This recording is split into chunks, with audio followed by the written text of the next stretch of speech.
Okay, thank you everybody. We're going to get started. First, I want to say thank you for taking time out of your Wednesday afternoon to come to this workshop. What we're going to be covering today is providing trauma-informed services to students who are reporting a sexual assault. Everybody in this room has been designated as a first responder, so someone who will be called if a student wants to report that they had been sexually assaulted.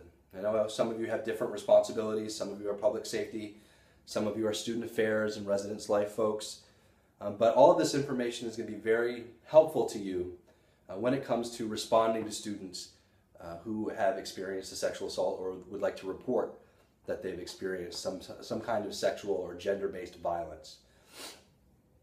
Now, the reason why I'm here and the reason why your university has decided that this topic is important enough for you to spend your afternoon with me is because sexual assault on college campuses, while it's been going on for a very, very long time across every university in the country, just now over the last about 5 years, there's been a general increase in scrutiny on college campuses.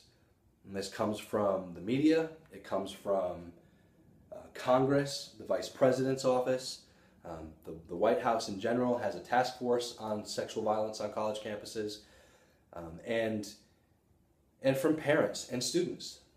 This issue is very visible. It seems like a while ago we couldn't go a week without hearing about another university allegedly screwing up a sexual assault investigation. And so what we're here to do is we're here to give you tools that you need so you can provide services to these students to where we don't contribute to or exacerbate any type of trauma that they may have experienced. Okay? The name of the game and the guideline for this training and the theme of this training that I always want you to keep in the back of your mind is that as a first responder, you have a very narrow lane to stay in. Your job is very narrow. Okay? What is your job? Your job is to collect information, right, for reporting purposes, and to provide the student with options and resources that they may need if they choose to pursue an investigation, if they choose to go to the police, if they choose to go to the hospital. You have the responsibility to provide them with that information and let them know what their rights are.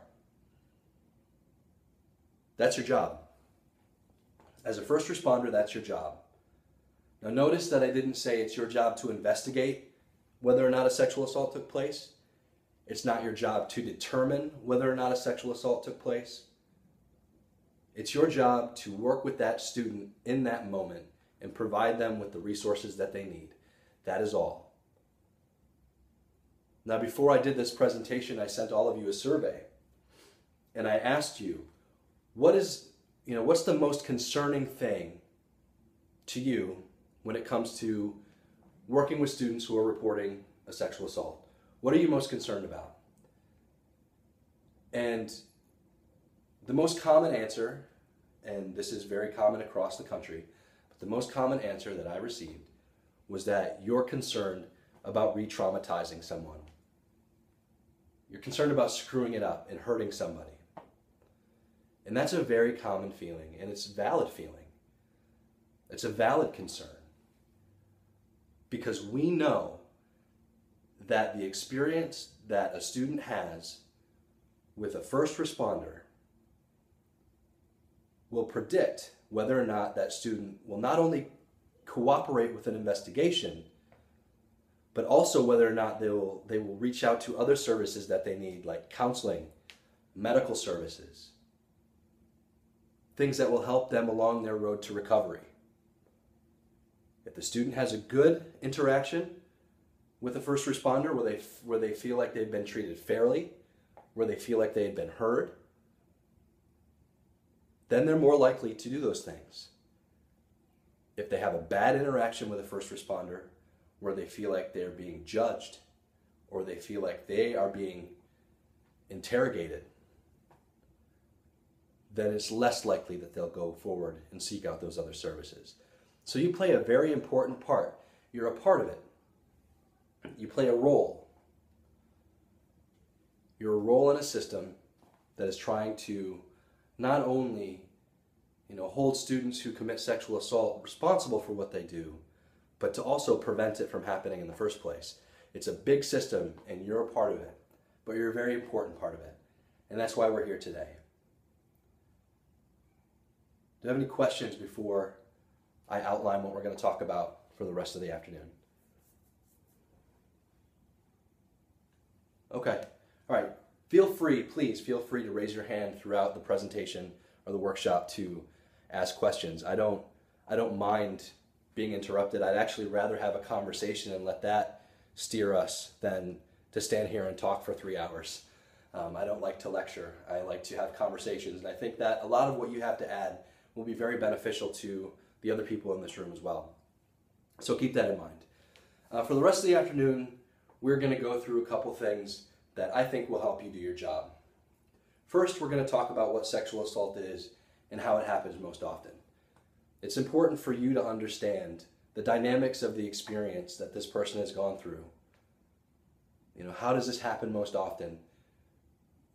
What are some of the things that I can listen for that will help me maybe ask another question that will get more information that we may need. So it's important to understand how it happens and what the person has gone through. Second, we're going to talk about trauma and common responses to trauma. Okay, so not only do you need to know the types of experiences that people have gone through, but you also have to understand how they respond to trauma. And you'll see that not everyone responds